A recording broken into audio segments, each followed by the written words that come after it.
Hello dear student, very good morning to all. I am your Murshida ma'am, your Hindi teacher, and I hope you all are doing very well at your home. So students, let's start our today's class. You already, in our earlier class, we already have done 3 lesson, 1, 2, 3. But today I learned lesson 4. ठीक है, we learned lesson 4. lesson का नाम क्या है? परख. परख that means जांच. हम जांच और परीक्षा भी कहते हैं. जैसे हम बाज़ार से कोई भी चीज़ खरीदने जाते हो तो क्या कहते हैं, एक बार जांच करके लेते हैं कि ये ठीक है या नहीं. ठीक है, इसी को कहते हैं परख. इसका चैप्टर का नाम है परख.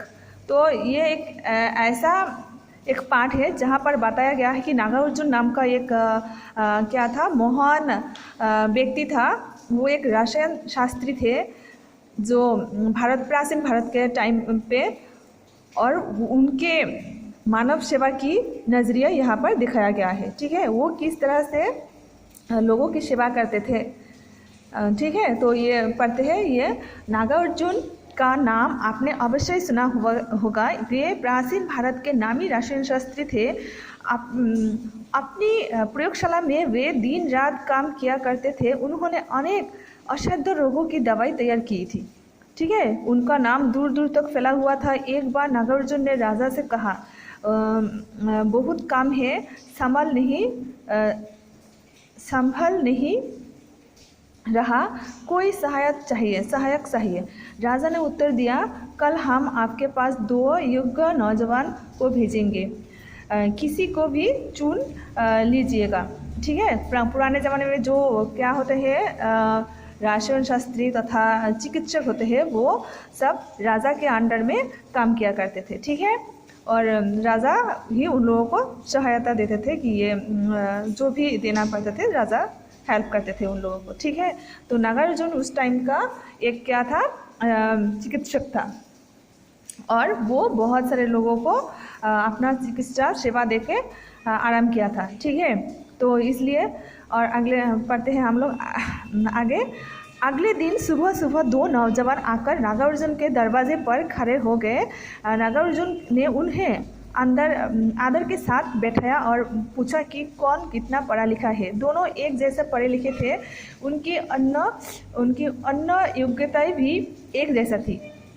नागार्जुन चक्कर में पड़ गए कि किसे रखे और किसे जाने दें. आखिर उन्होंने दोनों को एक एक पदार्थ देते हुए कहा, तुम लोग तो जानते हो पदार्थों का मतलब चीज़ होते हैं. देते हुए कहा, ये क्या है, मैं नहीं बताऊंगी, इसे खुद पहचानो और इसका कोई भी एक रसायन अपनी इच्छा अनुसार बनाकर लाओ. फिर मैं सोचूंगा कि किसे अपना सहायक बनाऊंगा. ठीक है, तब दोनों नौजवानों ने बोला कि जो आज्ञा. तब मैं परसों शाम तुम दोनों की राह देखूंगा. ये नागार्जुन ने बोला था नौजवानों को. तो नौजवानों ने बोला, अवश्य आचार्य जी, कहकर दोनों युवक चलने ही वाले थे कि नागार्जुन ने फिर टोका, और सुनो, अभी घर जाने से पहले पूरे राजमार्ग को पार करना. युवकों को आश्चर्य तो हुआ कि राजमार्ग को पार करने के लिए आश्चर्य क्यों कह रहे हैं, मगर उन्होंने कोई पूछताछ नहीं की. आश्चर्य के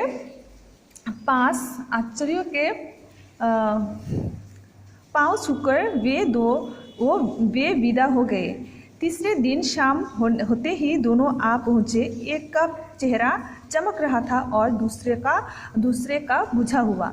नागार्जुन ने पहले उसी से पूछा जिसका चेहरा बुझा हुआ था, अरे भाई, तुम क्यों उदास हो.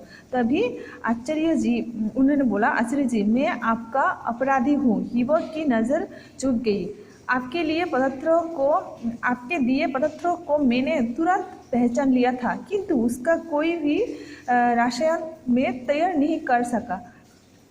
क्योंकि किसलिए नहीं कर सका कि उस पर पहला युवक तपक से बोल उठा, आचार्य जी, मैंने रसायन तैयार कर लिया है. नागार्जुन ने उसके बताए रसायन की जांच की और गुण दोष पूछे। युवक ने सभी उत्तर सही दिए।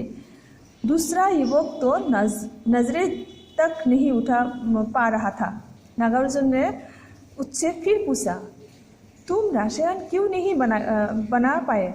तब युवक ने बताया कि आपकी आज्ञा अनुसार मैं राजमार्ग से गुजर रहा था। अचानक देखता हूँ कि पेड़ के नीचे एक बीमार आदमी पड़ा है। कोई उसे पानी के लिए भी नहीं पूछ रहा है। मेरा दिल फिसल गया और मैं उठाकर उसे अपने घर ले गया। वो इतना बीमार था कि मैं उसी की सेवा करने में उलझा रह गया। रसायन तैयार करने का समय ही ना मिला। तुमने उचित किया। नागार्जुन मुस्कुराकर बोले, मैं तुम्हें को अपना सहायक नियुक्त करता हूँ। जब राजा और नागार्जुन की मुलाकात हुई तो राजा ने बड़े आश्चर्य से पूछा, आपने क्या किया आचार्य जी? जो रसायन बना कर लाया उसे न रखा और जो नहीं लाया उसे रख लिया। नागार्जुन ने बोला, हाँ महाराज, जिसने रसायन नहीं बनाया उसने मनुष्य की सेवा की थी। दोनों नौजवान एक ही राजमार्ग से निकले थे, लेकिन एक सेवा के लिए रुके और दूसरा न रुका।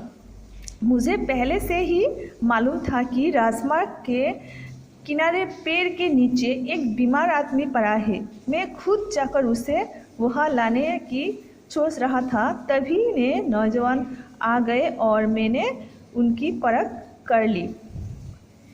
यंत्र की तरह रसायन बनाने वाला नौजवान मेरे काम का नहीं था।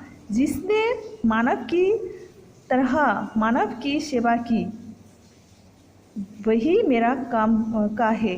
जो सेवा नहीं कर सकता वो चिकित्सा कैसे करेगा? ठीक है, तो ये था, ये किसने लिखा? श्री मनोहर चौहान। ठीक है, और यहाँ पर नागार्जुन का जो नजरिया है वो कितना महान है ना? वो क्या था, जो जिसके अंदर मानव के लिए क्या होगा, मोह माया होगा, मानव के लिए जिसके अंदर हमदर्दी होगा वही ना सही चिकित्सा कर पाएगा। ठीक है, तो ये है आज का हमारा ये लेसन। आज हम देखते हैं यहाँ पर 26 नंबर पेज। यहाँ पर शब्दार्थ दिया हुआ है। यहाँ पर इच्छा अनुसार का मतलब है इच्छा के अनुसार। अपराधी का मतलब है अपराध करने वाला। नियुक्त करना मतलब काम पर लगाना और रखना। नामी मतलब प्रसिद्ध, विख्यात जिसको कहते हैं। असाध्य रोग, जो रोग बिल्कुल ठीक न हो, मतलब कठिन बीमारी। आज्ञा अनुसार मतलब आज्ञा के अनुसार, करने की अनुमति मुताबिक। और रसायन शास्त्री, रसायन के ज्ञाता, जानने वाला, रसायन शास्त्र के पंडित। और राजमार्ग मतलब मुख्य मार्ग। और सहायक, सहायता करने वाला। चिकित्सा मतलब इलाज। परख मतलब जांच और परीक्षा। ठीक है, यहाँ पर लिखा हुआ है 1 नंबर मौखिक पे जो लिखा दिया हुआ है मैं तुम लोगों को भेज दूंगी व्हाट्सएप पे, तुम लोग वहाँ से कलेक्ट कर लेना। ठीक है, और उसके बाद लिख लेना अपने कॉपी पे। और सही विकल्प पर का चिन्ह लगाए, सही का चिन्ह लगाए। यहाँ पर लिखा हुआ नागार्जुन कौन थे, ये तो तुम लोगों को आता है। नागार्जुन एक रसायन शास्त्री थे, तो ये होगा सही 2 नंबर ऑप्शन।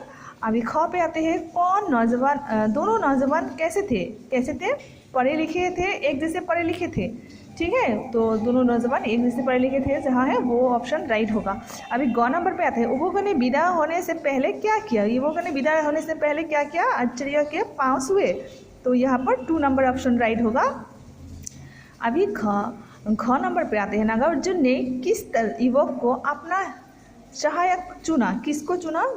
जिसने बीमार व्यक्ति की सहायता की एवं सेवा की। ठीक है, वो होगा 2 नंबर ऑप्शन राइट होगा। अभी आते हैं लिखित पे। लिखित में जो होगा क्वेश्चन आंसर वो मैं लिख दूंगी, तुम लोगों को बोल दिया। अभी सही शब्दों के रिक्त स्थान भरिए। ये हम लोग क्या करेंगे, नागार्जुन प्राचीन भारत के नामी रसायन शास्त्री थे। स्टूडेंट्स, मैं तुम लोगों को एक बात बोल रही हूँ कि जब मैं ये सही शब्दों के रिक्त स्थान भरिए ये एग्जाम में दूंगी तो ये मैं हेल्प बॉक्स नहीं दूंगी, ठीक है, हेल्प बॉक्स नहीं दूंगी। तुम लोग इसलिए अच्छे से पढ़ लेना, सिर्फ ब्लैंक्स ऐसे होगा, सही शब्दों से रिक्त स्थान भरिए और ये ब्लैंक्स नहीं होगा, ठीक है। और इनसाइड से भी क्वेश्चन होगा, तुम लोग पढ़ लेना। ये बुक से स्टोरी जो है उसके अंदर से भी क्वेश्चन में दूंगी तुम लोग, इसलिए स्टोरी को भी अच्छे से पढ़ लेना। नागार्जुन प्राचीन भारत के नामी रसायन शास्त्री थे और ख नंबर है उन्होंने अनेक असाध्य रोगों की दवाई तैयार की थी।